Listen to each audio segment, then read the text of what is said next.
할렐루야. 삶으로 드리는 1000번째 761번째 요한계시록 강해 101번째입니다.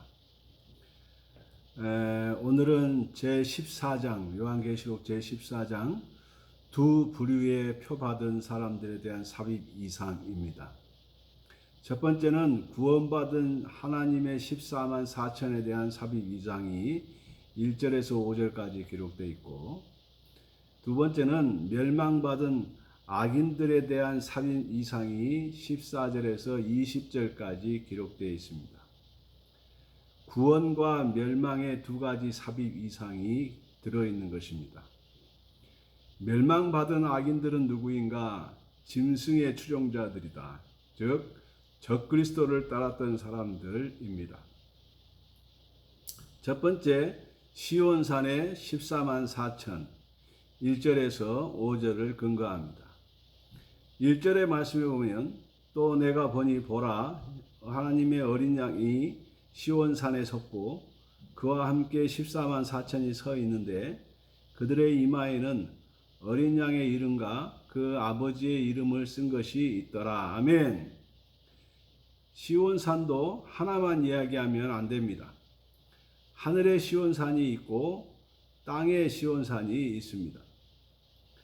하늘의 시온산은 히브리서 12장 22절 이야기이고, 땅의 시온산은 사무엘하 5장 7절의 이야기입니다. 히브리서 12장 22절에 보면, 그러나 너희가 이른 곳은 시온산과 살아계신 하나님의 도성인 하늘의 예루살렘과 천만 천사와, 아멘. 여기에서 살아계신 하나님의 도성, 하늘의 예루살렘, 이렇게 표현이 되어 있죠. 사무엘하 5장 7절은 다윗이 시온 산성을 빼앗았으니 이는 다윗의 성이더라. 그러면 여기서 시온산의 14만 4천은 땅의 시온입니까? 하늘의 시온입니까? 하늘의 시온을 말합니다. 어린 양과 함께 섰다고 했습니다. 그러면 작은 1번 14만 4천이 누구인가? 4절 말씀을 근거로 보면 고민할 필요가 없습니다. 4절에 해답이 나와 있습니다. 이 사람들은 여자와 더불어 더럽히지 아니하고 순결한 자라. 어린 양이 어디로 인도하든지 따라가는 자며 사람 가운데서 속량함을 받아 처음 열매로 하나님과 어린 양에게 속한 자들이니 그랬습니다. 처음 열매라고 했죠.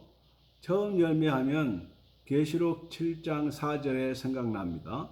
7장 4절에 14만 4천이 나옵니다. 이것이 바로 처음 익은 열매입니다.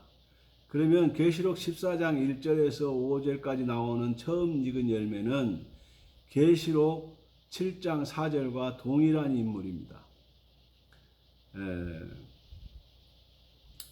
이것이 4절에 증명이 됩니다.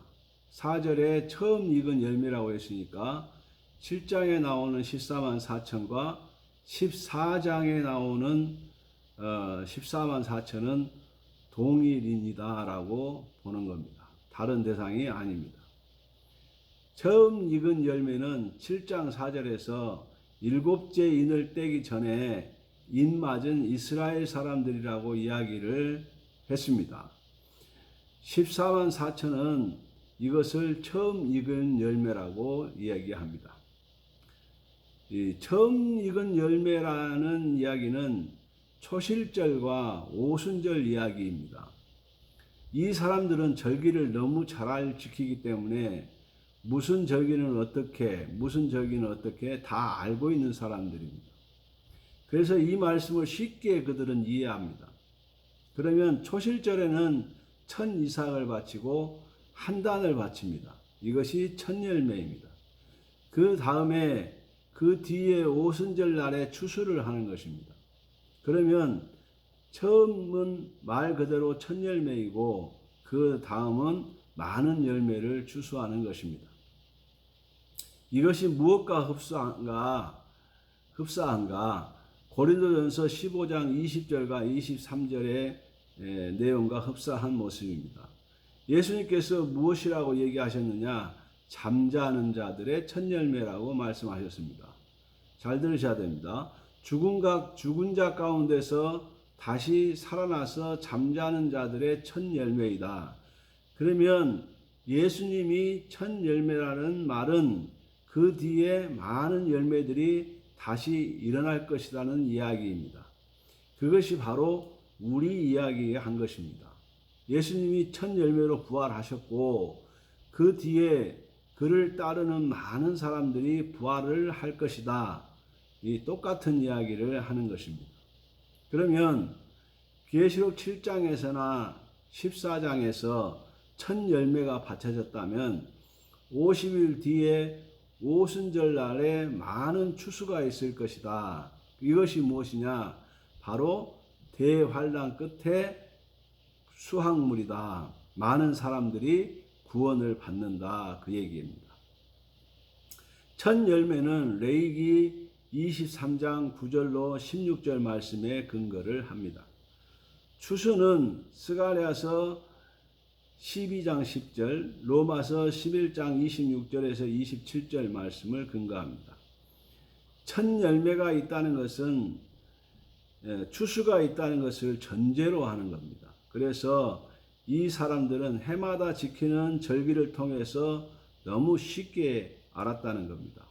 초실절에는 첫 이삭을 한 단 가져오고 오순절에는 추수를 해서 많은 것을 하나님께 가져옵니다. 이 이야기하는 것입니다. 처음에는 14만 4천이 첫 열매로서 구원을 얻고 마지막에 가서는 추수로서 많은 사람들이 구원을 얻는다는 그 말입니다. 자, 작은 두 번째, 14만 4천에게 하늘의 특권이 허락되었다고 3절에 기록됩니다. 그들이 보좌 앞과 네 생물과 장로들 앞에서 새 노래를 부르니 땅에서 속량함을 받은 14만 4천 밖에는 능히 이 노래를 배울 자가 없더라 그랬습니다. 하늘의 특권이 무엇이냐? 하늘에서 새 노래를 배울 수 있는 특권을 준다는 겁니다. 그럼 새 노래는 무엇인가?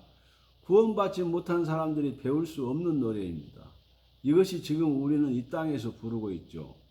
이것이 바로 찬송입니다. 안 믿는 자들이 유행가는 마음대로 지어서 불러도 찬송은 안 부릅니다. 왜? 하나님이 허락하지 않아서 그렇습니다. 그럼에도 불구하고 마지막 때가 되었다는 것을 확인하는 것이 많습니다. 유행가 곡에 찬송가 가사를 붙여서 부르는 경우가 많습니다.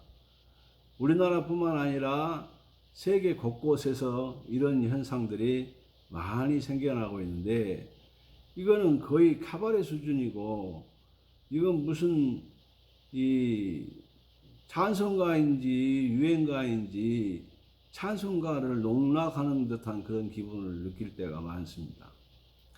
찬송가와 유행가는 완전히 다릅니다. 찬송가는 내면에 깊숙이 울려 나오도록 만들고 유행가는 우리 오감을 자극하도록 만듭니다. 이것이 다릅니다. 같은 노래라고 노래가 아닙니다. 저는 요즘에 기도원을 잘 안 갑니다만은 기도원에서 나오는 찬양들을 보면 이게 유행가인지 찬송인지 이 구별이 안 가요.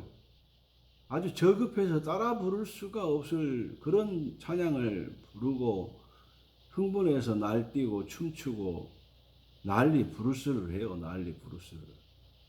아주 저급합니다. 수준이 낮아요. 이 유튜브를 보고 또 우리 밴드를 보는 우리 시청자들은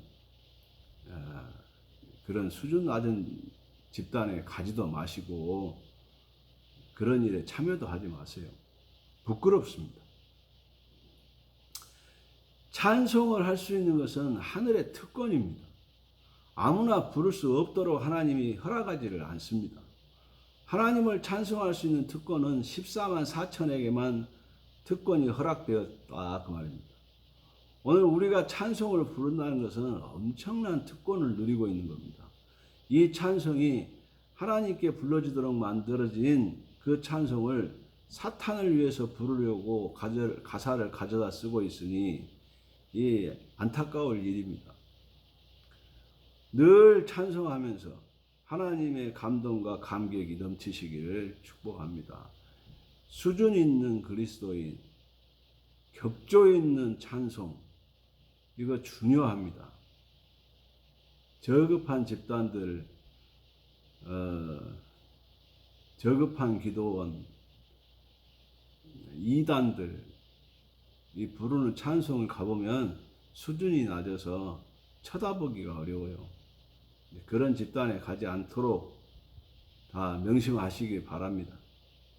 그리고 진정한 찬송, 진정한 찬양, 사람의 심금을 울리고 하나님의 성령의 감동이 나타나는 그런 감격이 나타나는 그런 찬양을 많이 부르시기를 주의 이름으로 축복합니다. 기도하겠습니다. 하나님 감사합니다. 14만 4천에게 첫 열매로 뽑은 14만 4천에게 하나님이 찬양할 수 있는 특권을 주었습니다. 오늘 우리들도 찬송하는 것을 특권으로 여기고 늘 감사와 감격으로 하나님을 찬양하게 하여 주시옵소서.